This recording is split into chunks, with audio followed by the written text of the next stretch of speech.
हम लोग समीकरण के माध्यम से पत्तियों द्वारा प्रकाश संश्लेषण की प्रक्रिया को समझते हैं। पत्तियां सूर्य के प्रकाश की उपस्थिति में और पत्तियों में पाए जाने वाले क्लोरोफिल, जिसे हम पोलैरिटी कहते हैं, इन दोनों की सहायता से वायुमंडल से कार्बन डाइऑक्साइड गैस लेकर और जड़ों से पहुंचने वाले जल के माध्यम से अपना भोजन बनाती है, जिसे हम मंड या कार्बोहाइड्रेट भी कहते हैं। साथ ही इस प्रकाश संश्लेषण की प्रक्रिया में पत्तियां वायुमंडल में ऑक्सीजन गैस को मुक्त करती हैं। इस संपूर्ण प्रक्रिया को हमने इस बोर्ड की मदद से एक समीकरण के रूप में सीखा कि किस तरह प्रकाश संश्लेषण की प्रक्रिया संपन्न होती है। पत्तियों के बारे में रोचक बातें आप यह भी जानना चाहेंगे कि पत्तियों के फलक में असंख्य छिद्र या रंध्र पाए जाते हैं, जो प्रकाश संश्लेषण और वाष्पोत्सर्जन जैसी क्रियाओं का संचालन करते हैं। इन्हें हम स्टोमाटा या रंध्र भी कहते हैं। इन्हीं रंध्रों के द्वारा पौधों में श्वसन क्रिया संपन्न होती है, जिससे वायुमंडलीय गैसों का आदान प्रदान भी होता है। अब बच्चों, आप यह बता सकते हैं कि पत्तियों तक जल कौन पहुंचाता है। पत्तियों तक जल का संवहन तनों के माध्यम से जड़ के द्वारा होता है। पौधे का अगला भाग है जड़। जड़ पौधे का वह भाग है जो मिट्टी के नीचे होता है।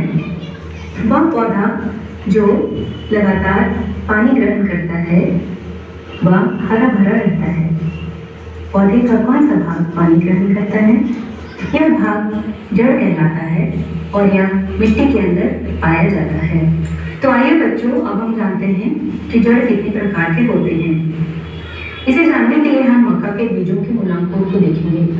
मक्का के बीजों के मूलांकुर की वृद्धि कुछ लंबाई के बाद रुक जाती है और वह अनेक शाखाओं में रेशों की तरह विभाजित हो जाती है। ऐसी जड़ें झगड़ा जड़ या रेशेदार जड़ कहलाती है, जबकि चना और सेम में मुख्य जड़ें होती हैं और ये छोटी छोटी पार्श्व जड़ों में फैली होती हैं। ऐसे जड़ों को हम मूसला जड़ कहते हैं। ये जड़ें गहराई तक जाती हैं और मूसला जड़ कहलाती है। तो बच्चों, आइए अब हम देखते हैं कि जड़ें कितने प्रकार की होती हैं। इसे समझने के लिए हम एक छोटा सा प्रयोग करते हैं। हमने यहाँ पर दो तरह के पौधों के जड़ों को लिया है। पहले जड़ को हम मूसला जड़ कहते हैं। इसमें जड़ की लंबाई मिट्टी में अंदर तक लंबी धसी होती है, साथ ही इसकी शाखाएं छोटी होती हैं। ऐसी जड़ें आपको चना और सेम जैसे पौधों में पाई जाती हैं। जबकि दूसरी तरह के जड़ को हम झगड़ा जड़ कहते हैं। इसमें जड़ों की लंबाई कुछ समय के बाद उसकी वृद्धि रुक जाती है और यह रेशे की तरह मिट्टी में फैल जाती है और रेशेदार हो जाती है। ऐसी जड़ों को हम झगड़ा जड़ भी कहते हैं। ऐसी जड़ें हमें मुख्यतः घास और मक्के के पौधे में पाई जाती है। जड़ के कार्य। जड़ें पौधे को मिट्टी में स्थिर रखती हैं।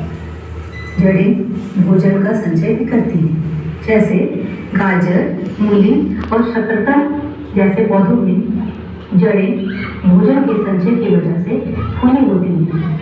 तो बच्चों, अभी तक की पढ़ाई में हमने जाना कि तने और जड़ का क्या क्या कार्य है। आगे की पढ़ाई में हम पुष्प के बारे में जानेंगे।